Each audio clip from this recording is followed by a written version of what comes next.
Good morning. This is Susan, and this is Susan's Ramblings. Please like, comment, and subscribe. I would really like to reach 500 um, subscribers this month, and then on to 1,000. So please help me do that.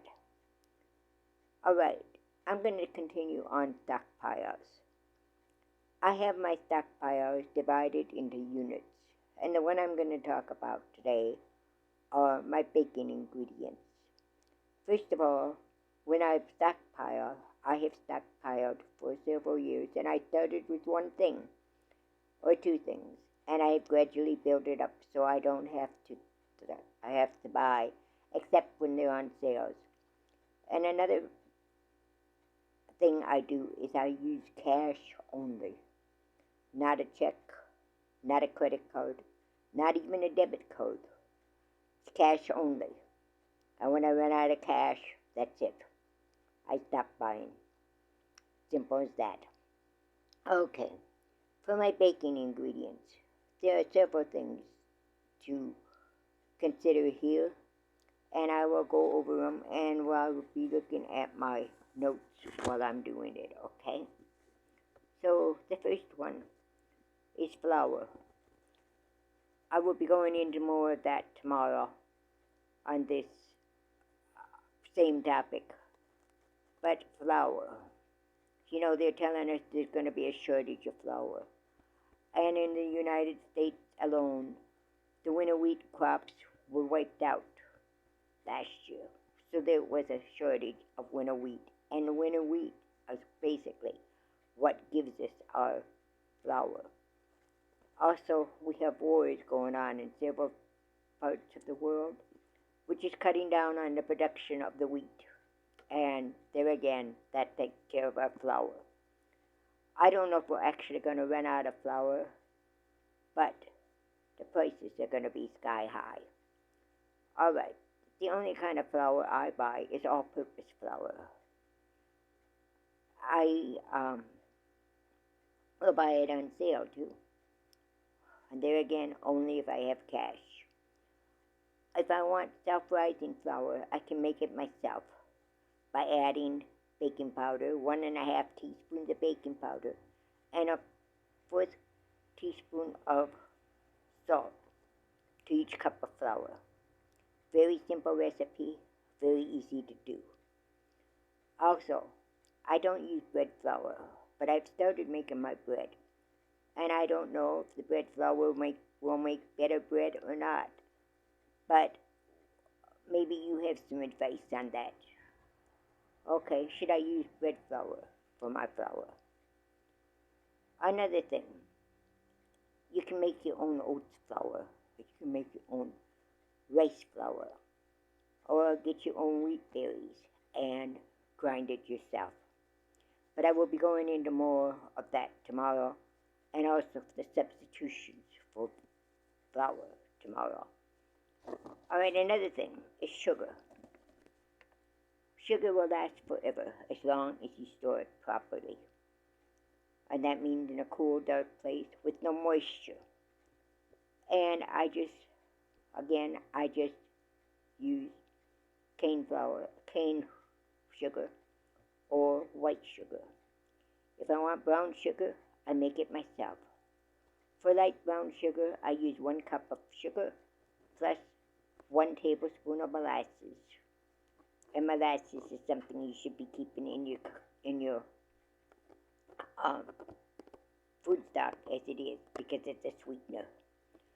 If I want dark brown sugar, I have 1 cup of sugar and 2 tablespoons of molasses. And I mix it until it's well combined.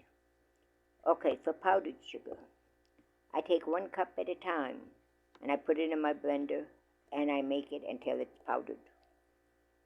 1 cup at a time, unless you have a very strong blender, I guess you call it. One that is strong. I don't know what else you call it, okay? And then you make sure you don't have any clumps of sugar. So that's my powdered sugar. Now the big thing is another thing for sugar. If you have 4 pounds of sugar on sale, generally buy 3 of those packages, because you will get 12 pounds of sugar for less than the price of a 10-pound package of sugar. That's the way I usually buy them. Three 4-pound packages at a time. I don't have the storage to keep them all over the place. I have just live in a one-bedroom apartment, and it's a small apartment. It's not very big at all. So I'm short of storage room, but I keep it anyway. Anyway, another thing I do is keep other sweeteners on hand besides the sugar. Keep honey, maple syrup, molasses, corn syrup. I know people object to corn syrup, but what are you going to do?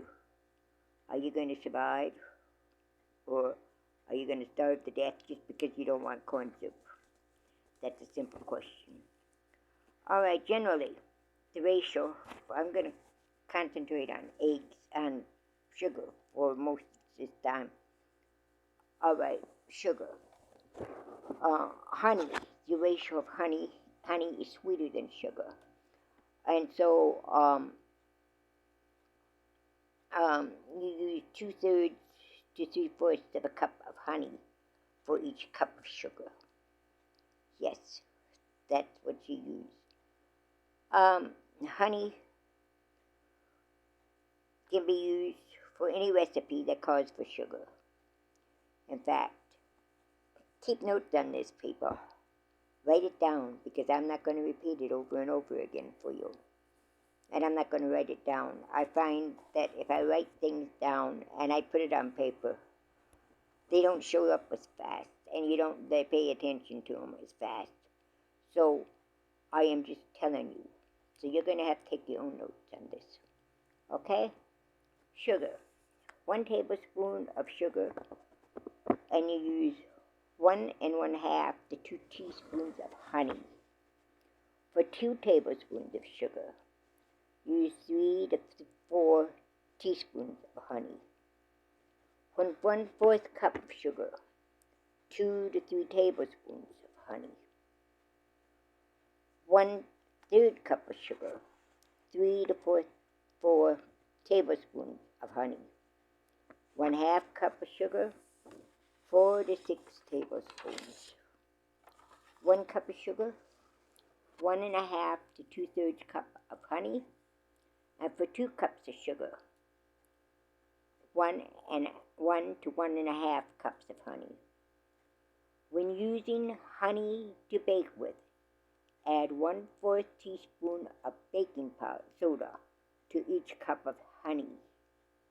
This allows the bakery products to rise properly. Honey is slightly acid, but baking soda is needed to help it rise. But if you make yeast spreads, you do not need the baking soda, because yeast loves the acid. Okay, another thing. When you're cooking with honey,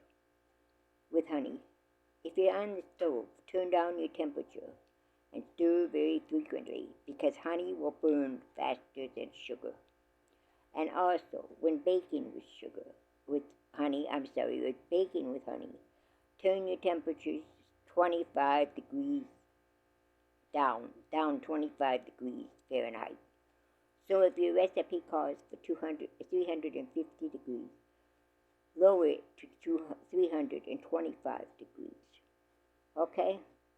Honey will add to your liquid. So reduce the liquid in your recipe. Okay. by 1/4 cup. If you have, let me start that over. Honey will add to the liquid of your recipe. So reduce your liquid to 1/4 cup. Okay, by 1/4 cup. Okay, for each cup of honey that you put in. That's it for today. Have a great day. God bless.